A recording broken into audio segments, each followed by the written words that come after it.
And for me growing up, the partnership you had with Dawson, I mean, was incredible. Yeah. Would you say that's your best kind of partnership? Dawson's my favourite. He's my favourite partner. Yeah, he was.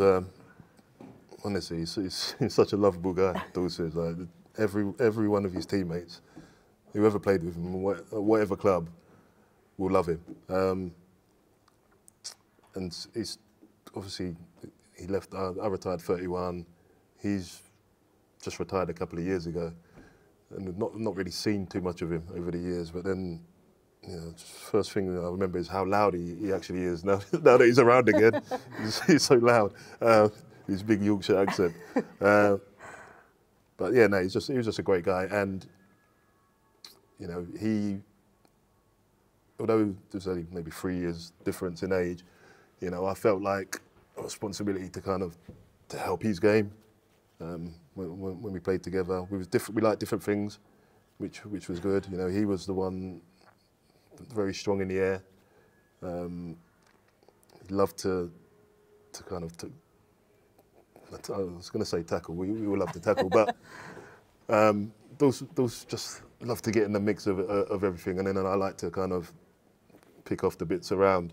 So we complemented each other. You know, we was good for each other, and yeah, Dawson was definitely my favourite. I mean, I had quite a few partners. One of them I always go back to was Nabet. Does anyone remember Nabet? Yeah.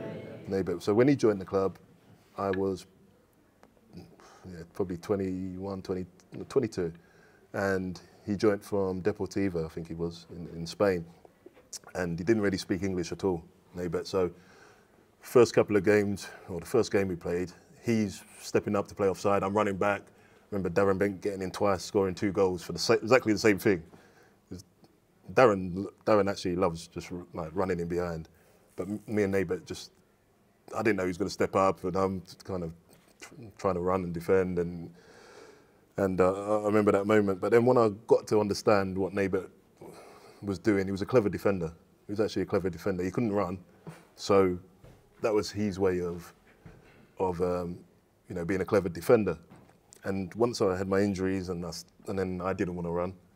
I really understood, and all the tricks that Nabet kind of used to do started to come out as well.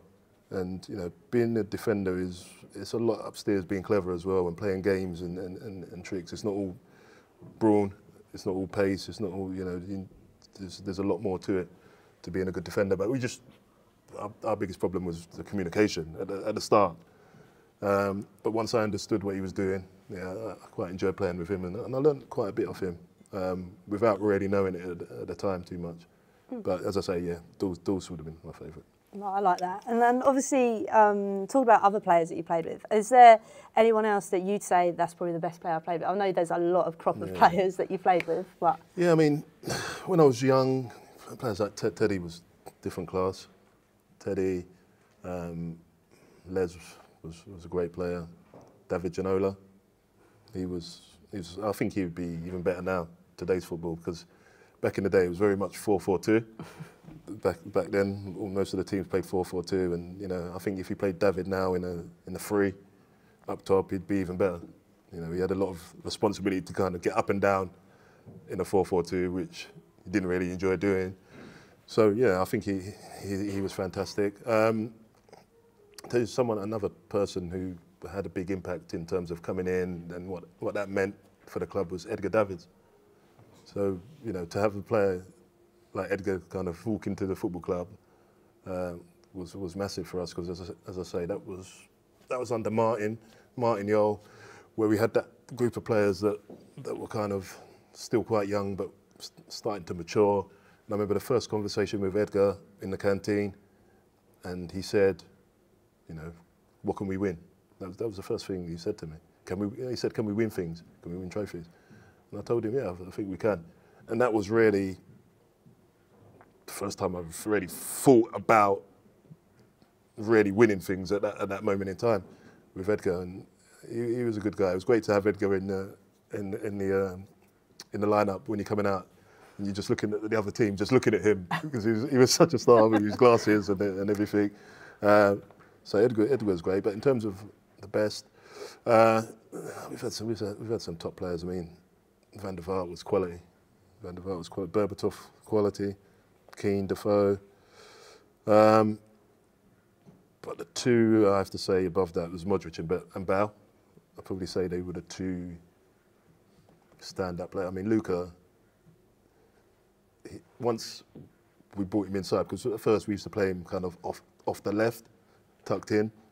And I think initially we also thought Luka was more offensive, like more of a number 10. It wasn't until we realised Luka liked playing very deep. He liked getting the ball off the back four, and then kind of building up from there. So yeah, once we played him in the middle in his favourite position, we started to see what a player he was. And I remember going to Anfield, and I mean Gerrard was a top player, but Gerrard couldn't get him near him on that occasion. And that's when I really remember thinking Luka is just, you know, he's world class. And then Gareth, yeah, someone who just grew. You know, we'd be lying if we said we saw how Gareth was going to end up. You know, what we did see when he joined the club was someone who could run all day, someone who had a wand of a left foot, but we thought he'd be a left back or a wing back. And obviously there's only so much you can affect the game from being a left back or a wing back.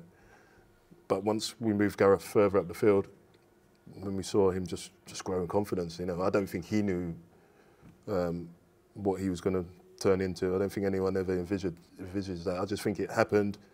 He was having such an impact on the team that we ended up saying, pick your position. Wherever you're going to make the most impact, go and play there. And you know, the season that before he left there was probably the best individual season I'd seen at my time from a player. I mean, I think he scored 9 winning goals. You know, you put that into points. How many? You know, and they was all world class goals that he was scoring. So I think when he left, he was probably, for me, the 3rd best player in the world, behind Messi and Ronaldo. So I'd probably just have to say Gareth in terms of the impact on the game that he had. But Luka was class as well, yeah.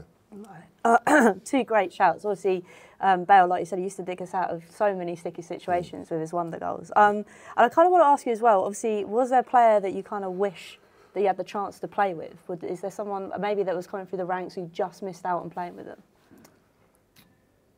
Yeah, luckily, good thing you said that it's coming through the ranks, because I definitely don't look at opposition players saying, I wish he played for us. As I say, this was us and that's them, do you know what I mean? So, but if anyone joined, then of course things change. But in terms of looking back, I think if I look at it, I'll probably say Harry. Harry, that he was probably well, actually, he was around the first team in terms of the training pitch. The problem is I wasn't on the training pitch when he was very young, so I didn't really get to see him. So Harry, and then someone like Hugo, who was the next captain after I left and had a big part in the club. So I'd have to say Harry, because I do remember.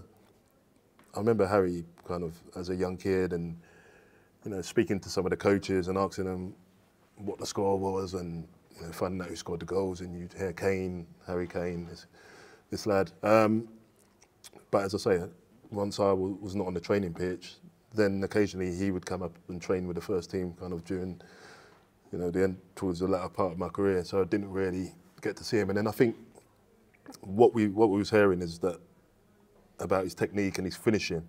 But the problem was probably back then was he wasn't the quickest or the sharpest at that point. And I remember, you know, after I'd retired, maybe a year or so, where he just come back and he was fitter, stronger, leaner, running, it seemed faster. And then you put that all with the technique that he had, and he was a whole new man. But he'd always had that finishing. He's always had that goal-scoring ability. I think the difficult part when you're first coming through is how to impact the game without just being a finisher. How do you get your chance, make chances for yourself? Can you create your own chance? Can you do that? And once he was started to do that, then everything, you know, started to flourish for him, because he had great self-confidence. You know, as I say, his technique was unbelievable off both feet. He was so well balanced.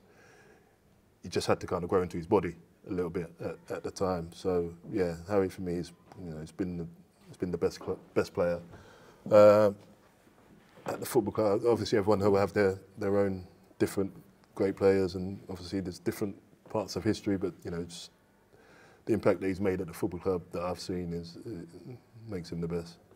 I think we can all kind of agree that hopefully one day he does obviously come back to the club.